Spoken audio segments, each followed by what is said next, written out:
Hello, RM ബ്ലോഗ്സിൻ്റെ പുതിയൊരു വീഡിയോയിലേക്ക് എല്ലാവർക്കും സ്വാഗതം.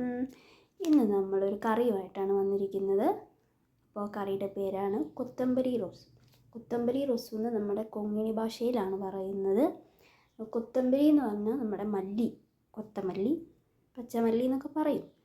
അപ്പോൾ അതും നമ്മുടെ ചെറിയ ഉള്ളി ഇട്ടിട്ടുള്ള ഒരു കറിയാണ് ഉണ്ടാക്കാൻ പോകുന്നത്.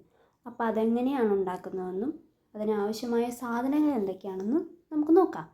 അപ്പോൾ അതിനാദ്യമായിട്ട് നമുക്ക് തേങ്ങ, ഉണക്കമുളക് ഓരോരുത്തരുടെ എരിവിനനുസരിച്ചുള്ള മുളക് എടുക്കാവുന്നതാണ് കേട്ടോ. പിന്നെ ഒരു ചെറിയ കഷ്ണം പുളി, പിന്നെ നമ്മൾ ഉള്ളി, തേങ്ങ, ഉപ്പ്, എണ്ണ, കറിവേപ്പില, പിന്നെ കടുക്. അപ്പോൾ ഇതെങ്ങനെയാണ് ഉണ്ടാക്കണതെന്ന് നമുക്ക് നോക്കാം. ആദ്യമായിട്ടൊരു കടായി ചൂടാക്കിയതിന് ശേഷം അതിനകത്തേക്ക് നമ്മുടെ പുളി, തേങ്ങ, ഉണക്കമുളക്, പിന്നെ നമ്മുടെ മല്ലി ഇത്രയും ഇട്ടിട്ടൊന്ന് വഴറ്റിയെടുക്കാം. വഴറ്റിയെടുക്കുമ്പോൾ ഒരു ലൈറ്റ് ബ്രൗൺ കളറാകുന്നത് വരെ ഒന്ന് വഴറ്റിയെടുക്കണം. അധികം വഴണ്ടു പോവാണ്ട് പ്രത്യേകം ശ്രദ്ധിക്കണം കേട്ടോ. അധികം വഴണ്ടു പോയാൽ കറിയുടെ ടേസ്റ്റ് വ്യത്യാസപ്പെട്ടിരിക്കും കേട്ടോ. അപ്പോൾ ലൈറ്റ് ബ്രൗൺ ആവുന്നത് വരെ ഒന്ന് വഴറ്റിയെടുക്കാം. ഇപ്പോൾ നമ്മുടെ ഇത് ലൈറ്റ് ബ്രൗൺ ആയിട്ടുണ്ട്. ഇനി ഇത് നമുക്ക് തണുപ്പ് ആറാൻ വേണ്ടിയിട്ടൊന്ന് മാറ്റി വയ്ക്കാം. കാര്യം ഇതൊന്ന് അരച്ചെടുക്കാനുണ്ട്. അപ്പോൾ ഇത് നമ്മൾ വേറൊരു പാത്രത്തിലേക്ക് തണുക്കാനായിട്ട് മാറ്റി വയ്ക്കാം.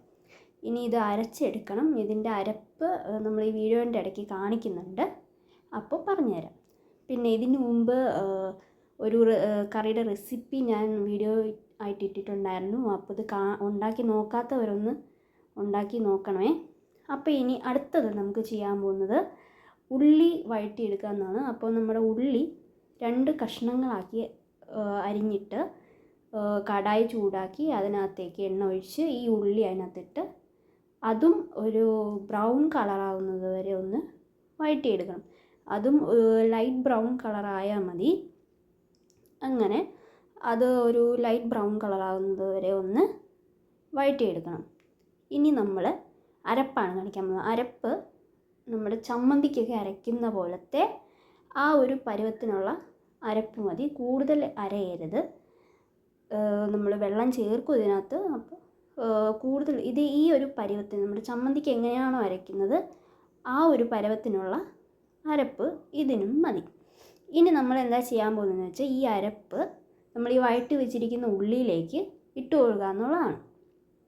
അപ്പോൾ നമുക്ക് ഈ കറിക്ക് എത്രയാണോ ചാറ് നമുക്ക് ആവശ്യമുള്ളത് എത്ര ചാറാണോ അതിനനുസരിച്ചുള്ള വെള്ളം ഈ കറിയിലേക്ക് നമുക്ക് ഒഴിച്ച് കൊടുക്കാവുന്നതാണ്. വെള്ളം ഒഴിക്കുമ്പോൾ ഉപ്പും കൂടി ഒന്ന് നോക്കണം. ഉപ്പ് കുറവാണെങ്കിൽ ഇട്ട് കൊടുക്കാം. ഇനി ഈ കറി മാറ്റി വെച്ചതിന് ശേഷം നമ്മൾ അതിനകത്തേക്ക് കടുക് പൊട്ടിച്ചിടാൻ പോവുകയാണ്. അപ്പോൾ അതിനായിട്ട് കടായി ചൂടാക്കിയിട്ട് നമ്മുടെ കടുകും കറിവേപ്പിലയിട്ട് പൊട്ടിച്ചതിന് ശേഷം ഈ കടുക് പൊട്ടിച്ചത് നമ്മൾ മാറ്റി വെച്ചിരിക്കുന്ന കറിയിലേക്ക് ഒഴിച്ചു കൊടുത്ത് ഒന്ന് ഇളക്കി നോക്കാം. നിങ്ങൾക്ക് എല്ലാവർക്കും ഇഷ്ടപ്പെടുന്ന ഒരു കറിയാണിത്. എല്ലാവരും ഒന്ന് ട്രൈ ചെയ്ത് നോക്കിയിട്ട് അഭിപ്രായം പറയണം. അപ്പോൾ ഇനി പുതിയൊരു വീഡിയോ ആയിട്ട് വീണ്ടും കാണാം. ബായ്.